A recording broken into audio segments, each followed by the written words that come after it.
You know what's crazy? It's been almost 2 decades since Need for Speed. Most Wanted Black Edition came out, and I still haven't found a racing game that gave me the same rush. That same attitude. That perfect balance of chaos, style, and adrenaline. And yeah, we've had some good racing games since then. Forza, the newer NFS titles, even the Crew or Grid. But Most Wanted? That was something else. That was the last time a racing game made you feel like you were part of a movie and not just some player in an open-world sandbox full of lifeless roads. Let's go back. It's 2005. The PlayStation 2 is still going strong, and PC gaming is just starting to heat up. You boot up Most Wanted, and boom, you're dropped straight into this gritty, moody, crime-infested world. There's this sense of urgency right from the beginning. Cops are already on your tail. The music's blasting. The streets are soaked from the rain. And in front of you, the Holy Grail, the BMW M3 GTR. And then Razor shows up. Oh man, Razor. This dude was peak villain energy. Smug, overconfident, and just cartoonishly evil in the best way possible. He didn't just beat you in a race, he stole your car. Your baby. And the game makes you feel that loss. It hurts, which makes climbing up the Blacklist to get it back feel like revenge in the best kind of way. You had a mission. Every race, every pursuit, every near miss, it was all part of a comeback story. Your comeback story.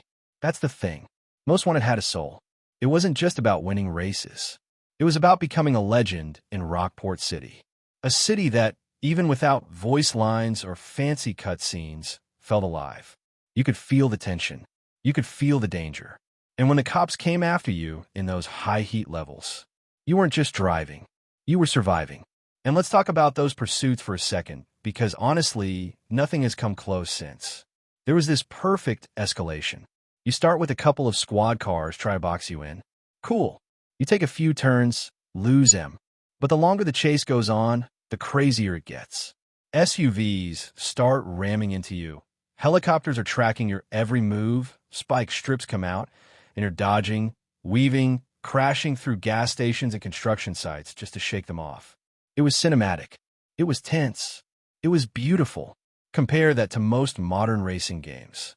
What we have: a mini-map, an open-world environment, some overly scripted missions, and a police system that feels like an afterthought.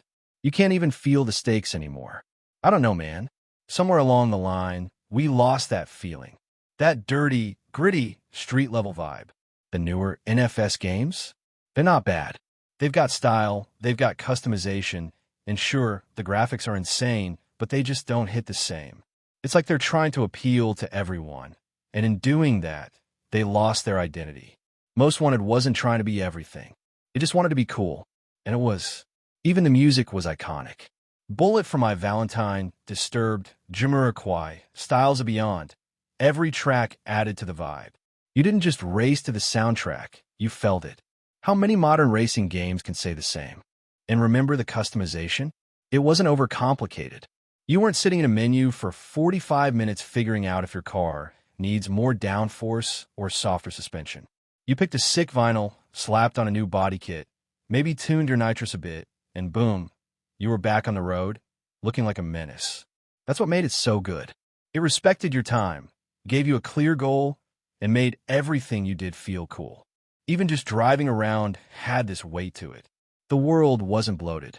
It was just big enough to feel immersive, but not so massive that you got lost in it. And the story? Come on. It was cheesy, yeah, but in the best way. The FMV cutscenes with real actors? Gold. Absolute gold. They had this unique vibe with those actors that just worked. It gave the game a personality. You remember the characters. You cared about beating Razor.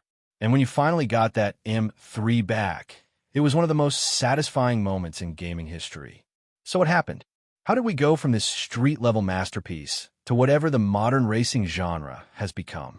Why is every game either trying to be a car RPG or some massive live service world that never ends? I think it's because we forgot how to be simple and fun. We got too obsessed with numbers, with endless content, with monetization. Nobody's building a tight, punchy, focused experience anymore. And that's a shame, because that's what made Most Wanted so special. It was pure. And I'm not saying games need to go backward. Far from it. I'd love to see a modern version of Most Wanted with ray tracing, dynamic weather, realistic AI, and all that good stuff. But only if it keeps the same heart. Keep the Blacklist. Keep the pursuits. Keep the attitude. Imagine it. 4K visuals, photorealistic cars, and then boom, spike strips, helicopters, roadblocks, cops shouting over the radio. He's headed toward the old quarry. And you hit the pursuit breaker just in time to send 4 squad cars flying through the air. That's the dream. But until then, I'll keep firing up my old copy of Most Wanted. Because no matter how many times I play it, it still gives me chills. It still gets my heart racing. It still reminds me why I fell in love with racing games in the first place. And maybe, just maybe, if enough of us keep talking about it, keep remembering it, the devs will take notice. Maybe they'll bring back that magic. Because we don't just want better graphics. We want games that feel something again. Let me know in the comments. What was your favorite moment in Most Wanted? Was it the final race? The heat level 5 chases? Or maybe just cruising around Rockport in your customized ride, with Decadence blaring in the background? Smash that like button if you want racing games to go back to their roots. And if you're new here, subscribe. I've got more gaming deep dives coming your way. Till then, stay fast, stay furious, and keep the dream of Most Wanted alive.